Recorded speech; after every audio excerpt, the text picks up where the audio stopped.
சமூக வலைதளங்களில் அவதூறு வீடியோ பதிவிட்ட விவகாரத்தில் ஸ்ரீரங்கம் ரங்கராஜன் கைது செய்யப்பட்டிருக்கிறார். இப்போது காவல்துறை, இது சென்னை காவல்துறையா ஸ்ரீரங்கம் காவல்துறையான்னு தெரியல, கண்ணுக்கு தெரியாதோ. இந்த காவல்துறை என்னை இப்பொழுது கைது செய்வதாக சொல்லி எங்கள் வீட்டிலே என் சுவரை எகிரி குதித்து உள்ளே வந்து என்னை அழைத்து செல்கிறார்கள். நீ என்னடா நாட்டு சுதந்திரத்துக்கடா போராட்டு போன திருட்டு போயண்டா, நீ ஒரு திருடன். எத்தனை ஒரு பஞ்சாயத்தடா முடிச்சு வச்சு பாரு, நமக்காக அம்பட்டு பெண்ணும் பிள்ளை குட்டியோட வெயில்ல காத்து கிடக்குறாங்களே. ஆன்மீக பேச்சாளர் ஸ்ரீரங்கம் ரங்கராஜனுக்கு 14 நாட்கள் நீதிமன்ற காவல் விதித்து சென்னை எழும்பூர் நீதிமன்றம் உத்தரவிட்டுள்ளது. கொஞ்சம் ஓவரா பேசிட்டோமோ. இதனைத் தொடர்ந்து அவர் புழல் சிறையில் அடைக்கப்பட்டார். இவனெல்லாம் ஜெயில போடாதீங்க. 50-60 பேர் சாப்பிட வேண்டிய சாப்பாட்டை ஓண்டியெல்லாம் தின்னு தீர்த்துடுவான். எங்க சைக்கிள் கம்பெனில வேலைக்கு சேர்த்து விடுங்க. இந்த ரங்கராஜ நரசிம்மனுடைய ஒரு பின்கதை ஒண்ணு இருக்குது. அந்த பின்கதை என்னன்னா, இவர் அமெரிக்காவில் டல்லாஸ் மாகாணத்தில் வசித்து வந்திருக்கிறார். அவன் இங்கேயும் துண்டை வச்சு பிச்சை எடுத்தா அங்கேயும் போய் அதான் செய்வா. அவர் என்ன பண்றாருன்னா, பொது வெளியில் தன்னுடைய ஜிப்பை கலட்டி ஆணுறுப்பை நீட்டி அசிங்கத்தை செய்திருக்கிறார். காடு வாங்குது, வீடு போகுது, இந்த வயசுல உனக்கு பொண்ணாடா. இத நம்ம சொல்லல, இத ஜாகிர் ஹுசேன் பரதநாட்டிய கலைஞர் அவர் தன்னுடைய பேட்டியில் அம்பலப்படுத்தி இருக்கிறார். உன்னெல்லாம் அமலக்கட்டையா விட்டு நாயை விட்டு கடிக்கணும்டா. அமெரிக்காவில் டல்லாஸ் நகர்ல ஒரு இன்டீசென்ட் எக்ஸ்போஷர், அதாவது மர்ம உறுப்புகளை வெளியே காமிச்சு இவனுக்கு எல்லாரையும் கூட்டி போய் இப்படியாக ஒரு கேட்டு ராகமாடியை பப்ளிக்ல போட்டதுனால தான் பொச்சி மேலேயே மிதிச்சு வரட்டு இருக்காங்க. கேட்டோம்னாங்க நாங்க மடி சுத்தம், நாங்க தான் சுத்தமானவா, ஏன்னா நாங்க தலையில பிறந்தவா, நாங்க ரொம்ப யோக்கியம். பாத்தீங்கன்னாக்க கருவறைக்குள்ள கசமுசா பண்றது, அப்புறம் பூஜை ரூமுக்குள்ள புஜுக் புஜுக் பண்றது, அதே வேலையை பப்ளிக்லயும் பண்றது. என்ன கருமண்டா பண்ணிக்கிட்டு இருக்கு? ஐயோ கன்றாவிடா, ஏன்டா அப்படி அலையாதீங்கடா. ஏண்டா ஒண்ணு பூஜை ரூம்ல பண்றீங்க, இல்ல கருவறைக்குள்ள பண்றீங்க, இல்லனாக்கா பப்ளிக்கா ரோட்ல பண்றீங்க. பெட்ரூம்ல என்ன பண்ணுவீங்க?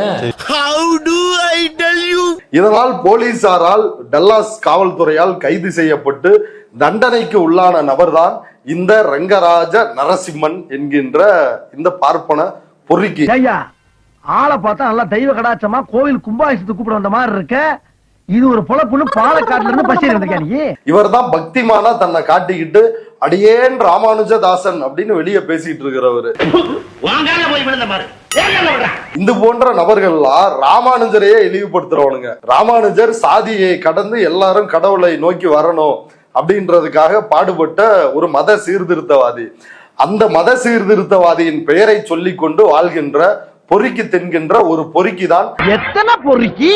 4 பொறுக்கி சார். அதே சார் நீங்க என்றீங்க. ரங்கராஜ நரசிம்மன் முதல்வர் மு.க. ஸ்டாலின் குறித்தும், ஸ்ரீபெரும்புதூர் எம்ஆர்ஜிஆர் அவர் குறித்தும், உதயநிதி ஸ்டாலின் அவர்கள் குறித்தும், துர்கா ஸ்டாலின் அவர்கள் குறித்தும் ஒரு அவதூறை பரப்புகிறார், ஒரு பொய்யை பரப்புகிறார். 6 மாசத்துக்கு முன்னாடி நடந்த ரெட்டை கொலையும் 3 மாசத்துக்கு முன்னாடி நடந்த கற்பழிப்பையும் இவன் பேர்ல எழுதல. டீலர் எல்லா கேஸையும் என் பேர்ல எழுதுறீங்களே, பார்ட்னர் பேர்ல பாதி எழுதுங்க சார். ஆஹா, என்ன ஒரு உயர்ந்த உள்ளம். ஏலே, கொருக்குப்பேட்டை கொலையும் தாம்பரத்துல தாலி எடுத்தது இவன் பேர்ல எழுதல. சனாதனத்தை பாதுகாத்த உதயநிதி தலைப்பு போட்டு இந்த வீடியோ வெளியிட்டு இருக்காப்ல. அந்த வீடியோவில் குறிப்பிட்ட விஷயங்கள் அனைத்துமே பொய் அப்படின்னு அந்த ஜிஆர் கம்ப்ளைண்ட் கொடுத்திருக்காப்ல. அந்த கம்ப்ளைண்ட்ல என்ன இருக்குன்னு சுருக்கமா சொல்றேன். உதயநிதி அவர்கள் பாத பூஜை செஞ்சுட்டாரு அப்படின்னு சொல்லி இந்த குக்கப் ஸ்டோரிஸ் வெட்டி ஒட்டி போட்டிருக்காப்ல இல்லையா? இது பொய் அப்படிங்கிறது ஊர் உலக மக்களுக்கே தெரியும். நீ தானப்பா சொல்ற பாத பூஜை செஞ்சாரு, அவரு கடவுள் நம்பிக்கை இருக்கு, ஆன்மீகம் இருக்கு அப்படின்னு தானே சொல்ல வர. அது இவங்க எல்லாம் போனாங்க இந்தாங்க ஆதரவுன்னு சொல்றல. அப்ப எல்லா நம்பிக்கையும் இருக்குனாக்க எதுக்கு அவர் பிடிச்சி திட்டிட்டு இருக்க நீங்க? அது வந்து சொல்ல புரியா இல்லையா? இதுல இவர் பேர்ல மட்டும் எஃப்ஐஆர் இல்ல, நம்ம பெலிக்ஸ் தோழர் இருக்காருல்ல, அவர் மேலயும் அந்த எஃப்ஐஆர்ல இருக்கு. மொத்தமா நீங்க குடும்ப ஜெயிலுக்கு போக வேண்டிய விதி இருக்கும்போது யார் மாத்த முடியும்? அப்புறம் நம்ம கலைஞர் தோழர் இருக்காருல்ல, அவர் மேலயும் இந்த எஃப்ஐஆர் இருக்கு. எனக்கா இந்த ஆடியோ ஒரு போட்டோனே இந்த ஆடியோ எடுத்து வச்சு அவங்க 2 பேரும் வீடியோ போட்டாங்க. இப்படி மாட்டிக்கிட்டீங்க. அதனால இதே ஒரு குக்கப் ஸ்டோரி, நீ இதை எடுத்து வச்சு களங்கம் ஏற்படுத்தும் வகையில இவங்களும் பேசியிருக்காங்க அப்படின்னு சொல்லிட்டு அவங்க 2 பேரும் மேலேயுமே எஃப்ஐஆர் கொடுத்திருக்கா ஜிஆர். அவ்வளவுதான், நம்மள முடிச்சு விட்டீங்க போங்க. இன்னொன்னு, களஞ்சியத்தையும் ஃபெலிக்ஸையும் நான் பார்த்து கேட்கிறேன். களஞ்சியம் நாம் தமிழர் கட்சியில இருக்கிறாரு, ஃபெலிக்ஸ் சீமான்ட்ட உருகி பேட்டி எடுக்கிறாரு. இவர் ஊதறதான் இந்த பொண்ணு ஆரணியம் பாக்குறப்ப சிவாஜி பத்மினி பார்த்த மாதிரி இருக்கா. நான் இவங்களை பார்த்து நான் கேட்கிறேன், சீமான் திருச்செந்தூர் கோயில்ல போயிட்டு பாப்பான் கைய பிடிச்சி தொட்டு கும்பிட்டு 500 ரூபா நோட்டா எடுத்து நீட்டினானே, அதை பத்தி நீ என்னைக்காவது கேள்வி கேட்டு? சட்டை கிட்ட எல்லாம் கழட்டி பேர் பாடியோட நின்னு கொடுத்தானே, அதை பத்தி நீ என்னைக்காவது கேள்வி கேட்டிருக்கிறியா? அப்ப வாய வடபழனிக்கு வாடகை விட்டுருந்தீங்களா? இது பார்ப்பனை அடிமைத்தனம் தானே, இதை நீங்க எப்படி செய்யலாம் அப்படின்னு நீ கேட்டிருக்கிறியா? வாய திறந்து சொல்றா தண்டச்சோறு. உதயநிதி வெளிப்படையா வந்து சொல்றாரு, சனாதனத்தை ஒழிப்போன்றாரு, நீதிமன்றத்துல அதை சொல்றாரு. தன்னோட ஸ்டாண்டுல இன்னைக்கு வரைக்கும் அவர் மாத்திக்கிட்டேன்னு எங்கேயுமே சொல்லல. ஆனால் நீங்க வெட்டி ஒட்டப்பட்ட ஒரு ஆடியோவை வைத்து ஒரு கிசுகிசு போல இதை பரப்புறீங்களே, உங்களுக்கு அருவருப்பா இல்லையா? இதுக்கு பேர் தான் ஜேர்னலிசமா? நீ பண்றதுக்கு பேர் ஜேர்னலிசமாடா? ப்ராஸ்டியூஷன்டா.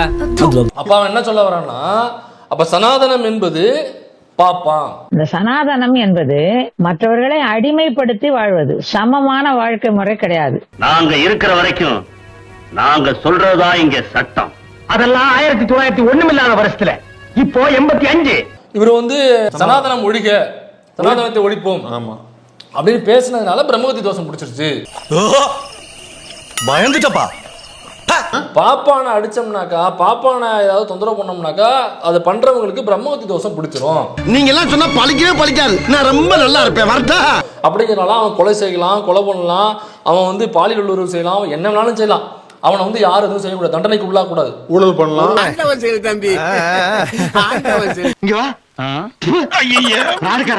தண்டனை இருக்கு, அடிக்கிறது மாதிரி தண்டனைகள் இருக்கு அப்படின்னாக்கா, அது எவன் செய்யறானா அவனுக்கு பிரம்மகத்தி தோஷம் பிடிச்சிடும். அதனால அவனுக்கு தண்டனை கொடுக்க கூடாது, தண்டிக்க கூடாது. அவ்வளவுதான். என்னடா புத்தாட்டது? இப்ப இங்க மல்லையா, அப்புறம் அந்த மோடி ஒரு திருட்டு பையன் இருக்கான், இல்ல இந்த பணத்தை எடுத்துட்டு போனாலும் அவனை சொல்லு, லலித் மோடி, இவங்க எல்லாம் ஆமா, இவங்க எல்லாம் பணத்தை எடுத்துட்டு ஓடனாங்க இல்ல, மல்லையா. இதெல்லாம் ஹிஸ்டரி, பின்னால பேசுவாங்கல்ல.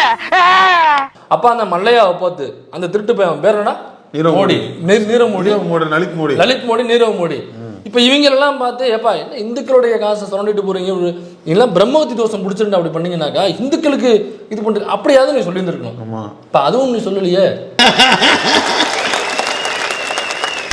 வாய்ப்பில்லை ராஜா, வாய்ப்பு கிடையாது. இது என்ன பிரமாதம்? இதை விட பெசலைட் ஒண்ணு இருக்கு. இயக்குனர் விக்னேஷ் சிவன் LIC என்ற புதிய படத்தை இயக்க உள்ளார்.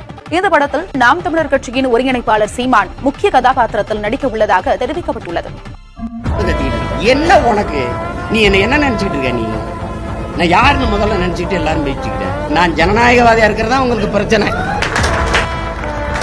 நான் யாருன்னு தெரியுமா? கேடு கட்ட ரவுடி போய் சிரிக்க சிரிக்க பேச நினைக்க ரொம்ப சீரியஸான ஆள். நான் பயப்படுற ஆள் மாதிரி தெரியல.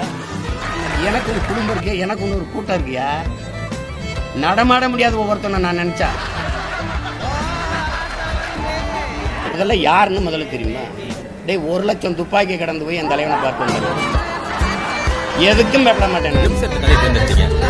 ஊரையே சிரிக்க வைக்கணும்னு நினச்சிதான் இந்த கதை எழுதுனேன். இன்ஃபேக்ட் நீங்கள் பார்த்தீங்கன்னா ரவுடின்னு சொல்லிட்டு தெரிஞ்சிட்டு இருக்கிற பாதி பேர் நிஜத்தில் ஜோக்கர் தான். அதை காட்டணும்னு நினச்சேன்.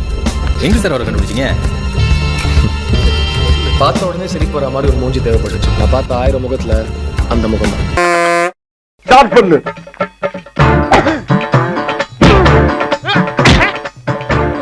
இங்கிட்டு வா.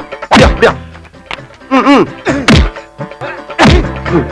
படைக்கலடி மண்டல மட்டும் அடிச்சிடாத, குலக்கேசல் உள்ள போயிருவேன். சரியா? உங்க வீட்டு பிள்ளையா நினைச்சு எல்லாரும் என்னை மன்னிச்சிருக்க.